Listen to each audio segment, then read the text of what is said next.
Shalom, oke kali ini aku mau sharing mengenai niat hati. Aku mau bacakan dulu dari Mazmur 139 ayat 1-4. Untuk pemimpin biduan Mazmur Daud, Tuhan, Engkau menyelidiki dan mengenal aku. Engkau mengetahui kalau aku duduk atau berdiri. Engkau mengerti pikiranku dari jauh. Engkau memeriksa aku kalau aku berjalan dan berbaring. Segala jalanku kau maklumi. Sebab sebelum lidahku mengeluarkan perkataan, sesungguhnya semuanya telah kau ketahui, ya Tuhan. Oke, sampai situ dulu. Kalau kita lihat, kalau saudara baca ya di Mazmur 139, itu judul perikopnya doa di hadapan Allah yang Maha Tahu. Ayatnya sampai ayat 24, tapi tadi aku fokuskan untuk baca di ayat 1-4. Jadi judulnya aja kita sudah tahu kalau Allah itu Maha Tahu, ya. Ayat 1 tadi ada tertulis, Tuhan, Engkau menyelidiki dan mengenal aku. Jadi Tuhan itu mengenal siapa kita, isi hati kita Tuhan tahu, ya. Tuhan tahu karena Tuhan melihat hati kita, ya. Nah, ayat kedua ada tertulis di sini ya, yang 2B, 2C. Engkau mengerti pikiranku dari jauh. Jadi meskipun kita tidak sampaikan melalui doa, tapi sebetulnya Tuhan sudah terlebih dahulu mengetahui pikiran kita. Ya, dari jauh Tuhan mengerti. Tuhan tahu apa yang kita pikirkan. Ayat 3, Engkau memeriksa aku kalau aku berjalan dan berbaring, segala jalanku kau maklumi. Ayat 4, sebab sebelum lidahku mengeluarkan perkataan sesungguhnya, semuanya telah kau ketahui ya Tuhan. Jadi sebelum kita bawa dalam doa pun sebetulnya Tuhan sudah mengetahui. Cuman lewat doa, ya, itu membangun iman kita untuk percaya. Lewat doa juga itu juga bentuk komunikasi kita kepada Tuhan, ya. Bagaimana kita berbicara, kita berkomunikasi, kita erat, ya, punya hubungan yang erat dengan Bapa di sorga, ya, selalu komunikasi dengan Bapa. Jadi Tuhan itu tahu segalanya, bahkan apa yang kita pikirkan, niat kita, rencana yang kita siapkan, ya. Ada suatu kejadian ya yang saya alami, ya. Waktu itu memang saya niatin buat mengumpulkan persepuluhan. Jujur memang belum punya pekerjaan tetap, tapi ada usaha keluarga yang aku bantu jalankan, dan dari situ puji Tuhan bisa dapat uang. Nah, dari situ berpikir, oh, kenapa nggak buat kumpulkan persepuluhan lewat uang yang aku dapatkan dari usaha itu aja, ya, usaha keluarga, ya. Jadi udah ada niat dalam hati, tapi di dalam doa tidak bilang, Tuhan, Grace mau beri persepuluhan, berkati ya Tuhan biar uang Grace cukup untuk kasih persepuluhan.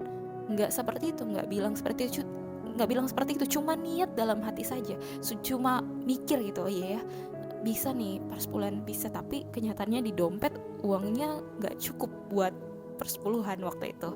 Jadi berpikir, ini kumpulin dulu, mudahan bisa gitu, dikumpul dulu, tapi memang kurang, ya. Apa yang aku dapatkan dari hasil bantu usaha keluarga itu sangat sedikit menurut aku, ya. Tapi ya tetap ada niat lah mau beri persepuluhan untuk Tuhan, walaupun ya nggak banyak, ya, tapi ya ada keinginan lah, mikir gitu kan. Dan akhirnya tidak bawa dalam doa, Tuhan berkati Grace supaya Grace bisa kasih persepuluhan, tidak bawa doa seperti itu. Tapi kok setelah ada pikiran seperti itu, besok-besoknya kok yang datang beli di usaha keluarga itu kok makin banyak, ya kan. Jadi bisa mengumpulkan uang banyak. Jadi yang dalam dompet uang sisa sedikit karena udah dipakai buat beli keperluan sehari-hari, beli celana panjang untuk keperluan Grace memang perlu. Akhirnya puji Tuhan, Tuhan cukupkan. Bahkan sebetulnya lebih dari cukup, karena lebih dari nominal uang persepuluhan yang aku kumpulkan itu masih ada lebihnya yang buat aku beli keperluan sehari-hari, beli makan lah dan beli hal-hal lainnya. Jadi puji Tuhan, makanya begitu sadar ternyata Tuhan tahu ya apa yang aku pikirkan, meskipun aku nggak bilang dalam doa. Dan kalaupun memang itu niatan yang baik, pasti Tuhan bukakan jalan loh. Kalau niatan itu memang untuk menyenangkan hati Tuhan, ada aja jalannya Tuhan bukakan. Tuhan berkati berlimpah. Bayangkan saudara, ya. Meskipun memang namanya usaha pasti ada lelahnya, jerih payahnya ya. Tapi ya itu tadi, bahkan Tuhan berkati lebih dari cukup ya. Jadi uang persepuluhan, puji Tuhan, terkumpulkan dengan cukup gitu ya, dengan pas gitu nominal yang udah dihitung begitu ya untuk sebulan.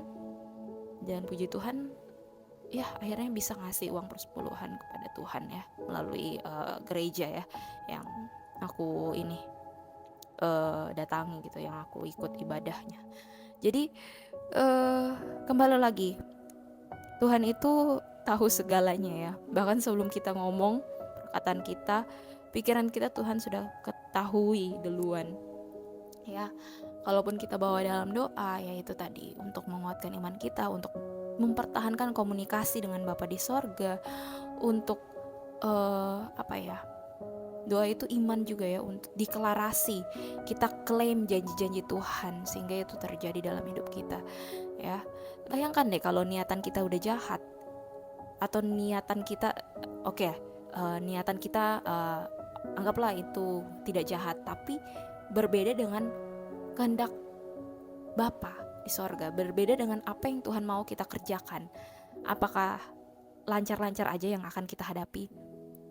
Sepertinya sih kalau dari apa yang aku alami ya, ada yang berputar-putar di padang gurun, berputar-putar aja di situ gitu kan. Ada yang maju mundur cantik. Maksudnya ya itu tadi, kalau memang yang kita pikirkan rencana tidak sesuai dengan apa yang Tuhan kehendaki ya, maka ya itu tadi, kita hanya berputar-putar aja, padahal kita harusnya memahami apa yang Tuhan kehendaki untuk kita kerjakan. Niatan kita juga yaitu menyenangkan hati Tuhan, tidak seperti itu kan. Oke, jadi intinya Tuhan itu tahu segalanya, termasuk niat kita. Dan aku percaya kalaupun memang kita itu niatnya baik untuk menyenangkan Tuhan, hati Tuhan, pasti Tuhan berkati apa yang kita kerjakan, Tuhan buat berhasil dan beruntung. Jadi tetap semangat, God bless you all, Shalom.